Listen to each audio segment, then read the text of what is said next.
There's a difference between doing things for God and being with God. Welcome back. In the last video, we discussed that godliness is devotion, reverence, and daily surrender to God, Bible reading, and prayer. Today, let's talk about another foundation of our spiritual growth, and that is devotion. But before we do, be sure you hit the bell and the subscribe button below so you don't miss any new content for Christian women over 40. I see you. You're a busy, middle-life woman who's tired of striving for balance, perfection, and doing all the things well. And you may feel guilty for places where you feel lacking, possibly in the area of spiritual growth. I see you because I am you. Each day brings its own set of unexpected challenges and changes to our expectations, even though we strive to balance our lives and devotion to God. Overwhelm can capture us if we're not careful, but we don't have to strive. We can learn to abide. There's a difference between doing things for God and being with God. In my early days of ministry, my husband was a youth pastor. I was a stay-at-home mom with 3 little boys. To make ends meet, I ran a residential cleaning service as well as an unofficial childcare in my home, which meant I cleaned houses for about 5 of my friends and kept their kids after school. If that weren't enough, I was also pressuring myself to be the best ministry leader's wife by volunteering for way too many things. Have I told you before that I'm a recovering people pleaser? But then I discovered the beauty of abiding, the privilege of resting in the presence of God with my Bible open, heart open, ready to spend time with Him. The number one thing I learned is that God is more pleased when I choose to be with Him over all the things I seek to do for Him. I'm not saying that volunteering in the community or church activities should be avoided, but I am asking you to exercise wisdom.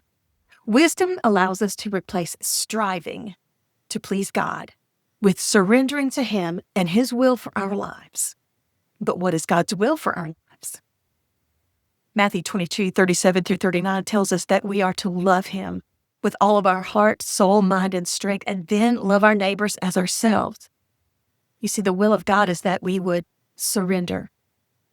But how do we surrender to God? The example Jesus gave us was to withdraw from the crowds, even those closest to Him, for prayer. He would move away from the routine, the noise, the chaos, to spend time alone with God. Jesus was devoted to God, therefore He surrendered to Him.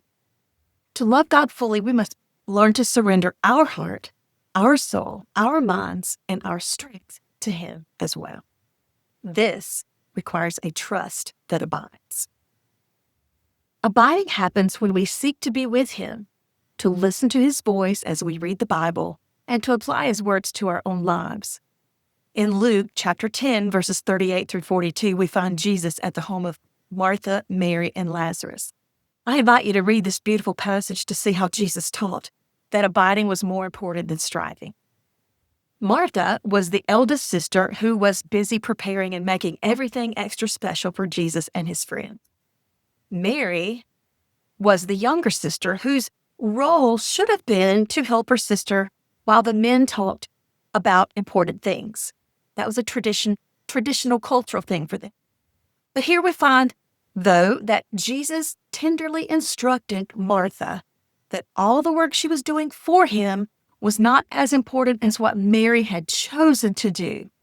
She was sitting at His feet listening to every word. She was abiding. You may have heard the verse from Psalm chapter 46, verse 10 before, where it says, "Be still and know that I am God." That's the New King James Version.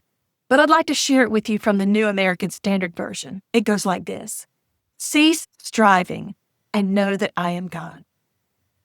Cease striving. Know that I am God. And that word know in this verse means so much more than simple knowledge. It's the kind of knowing that comes from being in a relationship that abides. What is your devoted life to Jesus like right now? I want to encourage you today. It's okay to release any guilt you may feel for any inconsistent quiet time. Remember, It's not about perfection. It's about seeking His presence. If you're looking for a Bible reading plan that would help you stay consistent and focused, then I invite you to get my free 31-day Bible reading plan. I'll leave the link in the description below. In our next video, we'll talk about how to create a daily rhythm with God, even when life is busy. Oh, and don't forget to hit the subscribe button and the bell for reminders of any new content. I'll see you over in the next video.